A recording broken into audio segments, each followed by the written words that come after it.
আজি 26/2/2024 বৰ্ষৰ প্ৰাতঃ মুৰলী। ওম শান্তি। বাপ দাদা মধুবন। আজি বাবাই কৈছে, মৰমৰ সন্তানসকল, শিক্ষক বিদেহী, সেয়েহে স্মৃতিত থাকিবলৈ যত্ন কৰিব লাগে। স্মৰণ কৰোঁতে কৰোঁতে যেতিয়া পৰীক্ষা শেষ হ'ব, তেতিয়া ঘৰলৈ গুচি যাবাগৈ। প্ৰশ্ন: সন্তানসকলে স্মৃতিত থাকিবলৈ যত্ন কৰিব লাগে। কোনটো কথাত কেতিয়াও প্ৰতাৰিত হ'ব নালাগে?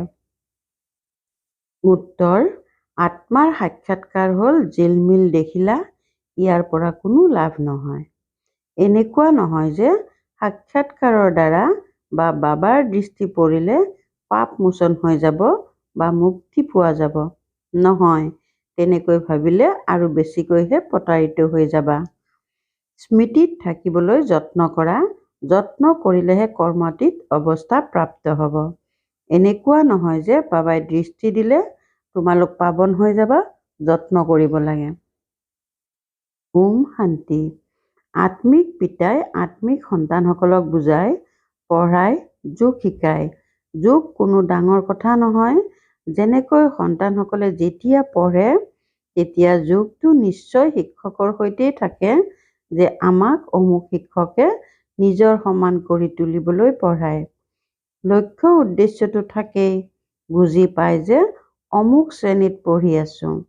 তাত শিক্ষকে ক'ব নালাগে যে মোৰ লগত যোগ লগোৱা। আপোনা আপুনি পঢ়াওঁতাজনৰ সৈতে যোগ থাকেই। গোটেই দিনটোতেই নপঢ়ায়। সেয়াতো জন্মান্তৰ পঢ়ি আহিছা। অভ্যাস হৈ যায়। ইয়াত তোমালোকৰ একেবাৰেই নতুন অভ্যাস। এইজন দেহধাৰী শিক্ষক নহয়, এয়া হৈছে বিদেহী শিক্ষক, যিজন প্ৰত্যেক ৫,০০০ বছৰ পাছত তোমালোকৰ সৈতে মিলিত হয়।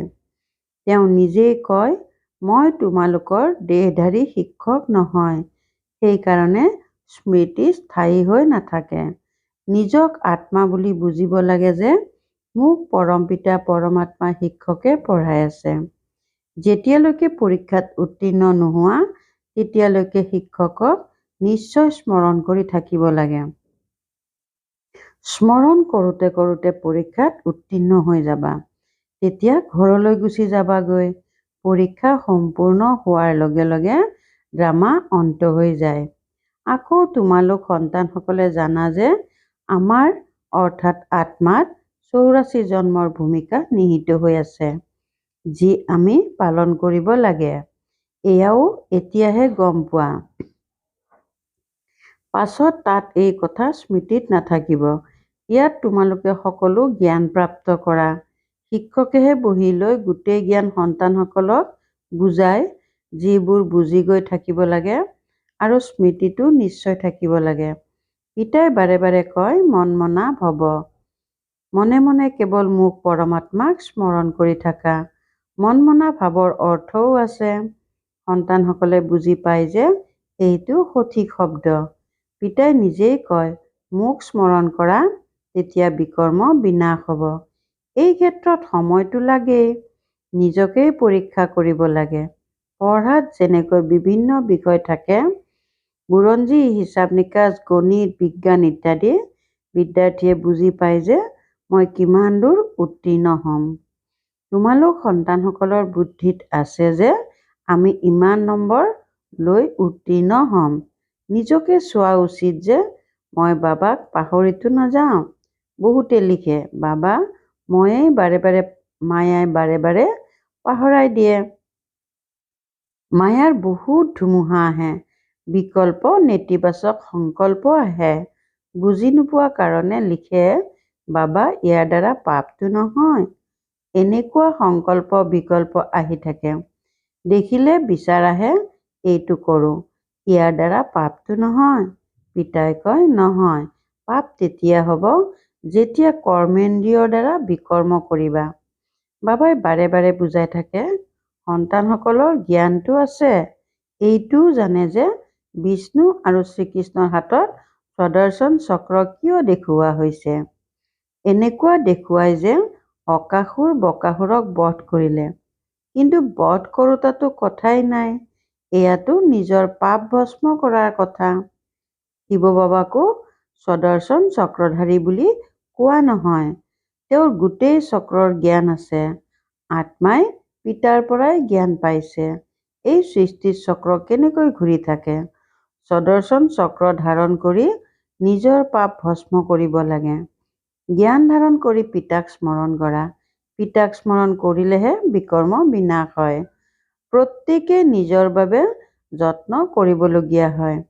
এনেকুৱা নহয় বাবাই বহি দৃষ্টি দিব যে এওঁৰ পাপ মোচন হৈ যাওক। পিতাই বহি বহি এইটো বেপাৰ নকৰে। তেওঁতো সকলোৰে ফালে চাবই, দেখিলে বা জ্ঞান দিলে বিকৰ্ম বিনাশ নহ'ব। পিতাইতো ৰাস্তা দেখুৱাই দিয়ে যে এনেকৈ এনেকৈ কৰা, তেতিয়া বিকৰ্ম বিনাশ হ'ব। শ্ৰীমত দিয়ে। বাৰু, উদাহৰণস্বৰূপে যেতিয়া পিতা আহে, তেওঁ তোমালোকক আত্মা বুলি বুজি চায়। এনেকুৱা নহয় যে ইয়াৰ দ্বাৰা আমাৰ পাপ মোচন হৈ যাব। নহয়, পাপ মোচন হয় নিজৰ যত্নৰ দ্বাৰা। পিতাই বহি যদি এয়া কৰে, তেন্তে এয়াতো বেপাৰ হৈ যাব। পিতাই বুজায়, এনেকৈ এনেকৈ তোমালোকে নিজৰ পিতাক স্মৰণ কৰা। পিতা হয়েই শ্ৰীমত দেউতা। নিজে নিজৰ বাবে যত্ন কৰিব লাগে। বহুতে এনেকৈ ভাবে যে অমুক সাধু সন্ন্যাসীৰ দৃষ্টি পালেই যথেষ্ট। কৃপা আশীৰ্বাদ লৈ লৈ অৱনমিতই হৈ থাকে। তেওঁলোকে সাধু সন্ন্যাসীয়ে কি কৃপা কৰিব।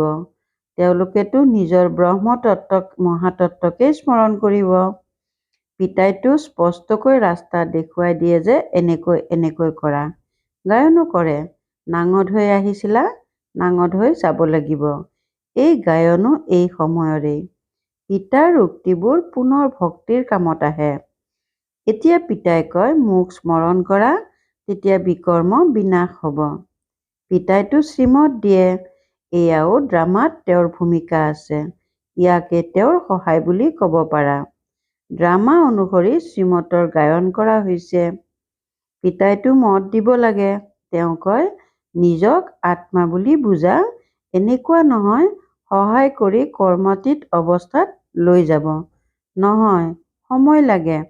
বহুত যত্ন কৰিবলগীয়া হয়। নিজক আত্মা বুলি বুজি লৈ বহুত ভাল অভ্যাস কৰিব লাগে। বাস্তৱিকতে মাতাসকলে বহুত সময় পায়। পুৰুষসকল পেচাগত কাম-কাজৰ চিন্তাত থাকে। তোমালোক সন্তানসকলে পিতাক স্মৰণ কৰি কৰি লটাৰী ল'ব লাগে, যাতে গোটেই মামৰ আঁতৰি যায়। অনুভৱ হয় অমুক ভাল পুৰুষাৰ্থী খতিয়ান ৰাখে। যেনেকৈ ভক্তিত ২-৩ ঘণ্টাও বহি যায়। বানপন্থীয়ে বহুত গুৰু আদিৰ শৰণ লয়, কিন্তু সেই সকলকো গুৰুক ইমান স্মৰণ নকৰে যিমান দেৱতাসকলক স্মৰণ কৰে। বাস্তৱত দেৱতাসকলক স্মৰণ কৰিব নালাগে। দেৱতাসকলে কেতিয়াও একো নিশিকায়। তোমালোক সন্তানসকলৰ বাবে কোনো নতুন কথা নহয়, আৰু লাখ লাখ বছৰৰো কোনো কথা নাই। পিতাতো আহেই তেতিয়া যেতিয়া স্থাপনা আৰু বিনাশৰ কাৰ্য কৰিবলগীয়া হয়। সন্তানসকলে জানে যে এই বিনাশটো কল্পই কল্পই হৈ থাকে। কল্প পূৰ্বেও হৈছিল। তোমালোকে লিখিও থাকা ৫,০০০ বছৰ পূৰ্বেও এয়া হৈছিল। পিতাই নিজৰ সৈতে মিলিত হোৱাৰ যি মাৰ্গ দেখুৱাইছে, এয়া কোনো নতুন কথা নহয়। পিতাই কয়, মই কল্পই কল্পই আহি ৰাস্তা দেখুৱাওঁ। তোমালোক সন্তানসকলে এইটো জানা যে এয়া আমাৰ ৰাজ্য স্থাপনা হৈ আছে। যিসকল দেৱতাৰ পূজা কৰা হয়, তেওঁলোকৰ ৰাজ্য পুনৰ স্থাপনা হৈ আছে। ৫,০০০ বছৰৰ চক্ৰ, যি ঘূৰিয়েই থাকে। মনুষ্য বিভ্ৰান্ত হৈ যায়। সকলো মায়াৰ মতত চলি আছে। ৰাৱণক কিয় জ্বলায়, ইয়াৰ অৰ্থ একোৱেই নাজানে। তোমালোকৰ নামেই হৈছে সদৰ্শন চক্ৰধাৰী। লক্ষ্য উদ্দেশ্য সন্মুখত আছে। বাবাৰ যি জ্ঞান আছে সেয়া আত্মাসকলক দিছে। যেতিয়া ড্ৰামাৰ চক্ৰ পূৰা হয়, তেতিয়াহে পিতা আহি জ্ঞান দিয়ে। পিতাহে আহি এই কৰ্ম শিকায়। আকৌ বাম মাৰ্গত গ'লে ৰাত্ৰি আৰম্ভ হৈ যায়। তাৰ পাছত আমি অৱনমিতই হৈ থাকোঁ। সুখ কম হৈ গৈ থাকে। তোমালোকৰ বুদ্ধিত হুবহু গোটেই চক্ৰ আছে, যেনেকৈ পিতাৰ বুদ্ধিত আছে। বাকী তোমালোকে পবিত্ৰ হ'বলৈ যত্ন কৰিবলগীয়া হয়। আহ্বানো এইকাৰণেই কৰে যে বাবা আমাক পতিতসকলক আহি পাৱন কৰি তোলক। আকৌ জ্ঞানো লাগে, মনুষ্যৰ পৰা দেৱতা হ'ব লাগে। পিতা সন্তানসকলক ৰাজযোগ শিকাবলৈ আহে, আন কোনেও সেয়া শিকাব নোৱাৰে।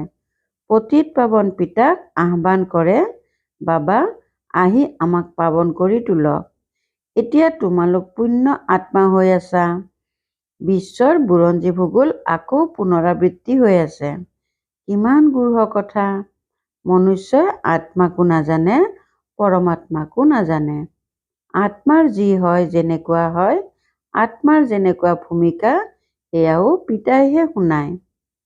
এইটো আশ্চৰ্যজনক যে অতি সূক্ষ্ম আত্মাত কি কি ভূমিকা নিহিত হৈ আছে। শুনিলেই ৰোমাঞ্চিত হৈ যায়। কিছুমানৰ আত্মাৰ সাক্ষাৎকাৰ হয়, আত্মাক জিলমিল ৰূপত দেখা পায়, কিন্তু ইয়াৰ পৰা কি লাভ? ইয়াতো যোগ লগাব লাগে।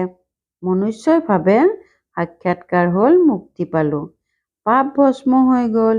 ইয়াৰ দ্বাৰা আৰু বেছিকৈহে প্ৰতাৰিত হয়। পিতাইতো প্ৰতিটো কথা বুজাই থাকে, কয় তোমালোকক গূঢ় কথাবোৰ শুনাও। তোমালোকৰ বুদ্ধিত গোটেই চক্ৰ জ্ঞান আছে, মাথো বাবাক চক্ৰক স্মৰণ কৰিব লাগে। শিক্ষককো স্মৰণ কৰিব লাগে, জ্ঞানৰ কথাও স্মৰণ কৰিব লাগে। স্মৰণ কৰোঁতে কৰোঁতে ড্ৰামা অনুসৰি কৰ্মাতীত অৱস্থা পাই যাবা। যেনেকৈ নাঙঠ হৈ আহিছিলা, তেনেকৈয়ে যাব লাগে। তোমালোকে দৈবী সংস্কাৰ ধাৰণ কৰি যোৱা, তাত কোনো জ্ঞান নাথাকে। ইয়াক কোৱা হয় সহজ যোগ। যোগ শব্দই মনুষ্যক বিবুদ্ধিত পেলায়। তেওঁলোক হৈছে হঠযোগী। সহজ যোগ পিতাইহে শিকায়। আগতে শুনিছিলা, গীতাৰ ভগৱানে সহজ যোগ শিকাইছিল, কিন্তু তেওঁক নাজানে। 100% ভুল বুজাবুজি হৈ গ'ল, যাৰ কাৰণে মনুষ্য পতিত হৈ গৈছে। অনেক মত আছে। যিসকল গৃহস্থালীত আছে, তেওঁলোকৰ কাৰণে এই গীতা শাস্ত্ৰ। তোমালোক হৈছে প্ৰবৃত্তি মাৰ্গৰ। আগতে তোমালোকৰ প্ৰবৃত্তি পবিত্ৰ মাৰ্গ আছিল, এতিয়া অপবিত্ৰ হৈ গৈছে। এতিয়া পুনৰ পবিত্ৰ হ'ব লাগে। পিতাটো সৰ্বদা পবিত্ৰ, তেওঁ আহেই শ্ৰীমত দিবলৈ। পিতাই কয়, এই সময়ত সকলো তমোপ্ৰধান হৈ গৈছে। প্ৰথমতে সতোপ্ৰধান আছিল, যেনেকৈ আমিও প্ৰথমতে সতোপ্ৰধান আছিলোঁ, পুনৰ তমোপ্ৰধান হ'লো। পোপ পাদুৰী আদি যিসকল আহিছিল, তেওঁলোকো আৰম্ভণিতে সতোপ্ৰধান হয়, পাছত সংযোগ হৈ হৈ গোটেই বৃক্ষজোপা তমোপ্ৰধান হৈ যায়। এতিয়াতো জৰাজীৰ্ণ অৱস্থা। তোমালোক সন্তানসকলে বুজি পোৱা যে আমিয়েই সতোপ্ৰধান আছিলোঁ, পাছত ক্ৰমান্বয়ে তমোপ্ৰধান হৈ যাওঁ। পুনৰ সতোপ্ৰধান হ'ব লাগে। ক্ৰম অনুসৰিয়ে হৈ গৈ থাকিবা। ড্ৰামা অনুসৰি। বিস্তাৰতো বহুত আছে। যিদৰে বীজে জানে কেনেকৈ গছ অংকুৰিত হয়, এই মনুষ্য সৃষ্টিৰ বৃক্ষজোপাৰ ৰহস্য পিতাইহে শুনায়। বাগিচাৰ মালিকো তেওঁৱেই হয়। তেওঁ জানে মোৰ বাগিচা কিমান সুন্দৰ আছিল।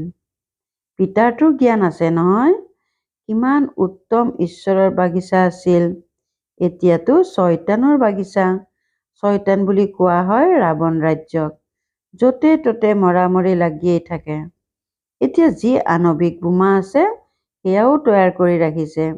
সকলোৱে বুজি পায় যে এয়া কোনো ৰাখি থোৱা বস্তু নহয়, ইয়াৰ দ্বাৰা বিনাশ নিশ্চয় হ'ব। বিনাশ নহ'লে সত্যযুগ কেনেকৈ আহিব? এয়াতো একেবাৰে স্পষ্ট। যদিও দেখুৱাই ভয়ানক মহাভাৰতৰ যুদ্ধ লাগিল, 5 পাণ্ডৱ ৰক্ষা পৰিল, তেওঁলোকো আকৌ গলি মৰিল, কিন্তু ফলাফল একোৱেই নেদেখুৱায়। এয়াও পূৰ্ব নিৰ্ধাৰিত ড্ৰামা, যি পিতাই বহি বুজায়। ভাৰতকেই লুটিলে, এতিয়া পুনৰ উভতাই আছে, অন্তলৈকে দি থাকিব। এয়াও তোমালোকে জানা যে বিনাশত সকলো শেষ হৈ যাব। যেতিয়া আমাৰ ৰাজ্য আছিল, তেতিয়া আন কোনো ৰাজ্য নাছিল। বুৰঞ্জী পুনৰাবৃত্তি হ'বই। ভাৰত পুনৰ স্বৰ্গ হ'ব। লক্ষ্মীনাৰায়ণৰ ৰাজ্য হ'ব। অন্য কোনো খণ্ডৰ নাম তাত নাথাকে। এতিয়া হৈছে কলিযুগৰ অন্ত। আকৌ এই লক্ষ্মীনাৰায়ণৰ ৰাজ্য হ'ব। আমি পুনৰ এনেকুৱা হ'ম। পিতাই কয়, মই আহিছোঁ ৰাজযোগ শিকাবলৈ। কল্পই কল্পই অনেকবাৰ তোমালোক মালিক হৈছা। এওঁলোকৰ লক্ষ্মীনাৰায়ণৰ সমগ্ৰ বিশ্বত ৰাজধানী আছিল, অতি বিচক্ষণ আছিল। তাত স্বৰ্গত তেওঁলোকে মন্ত্ৰী আদিৰ পৰা ৰায় লোৱাৰ প্ৰয়োজন নহয়।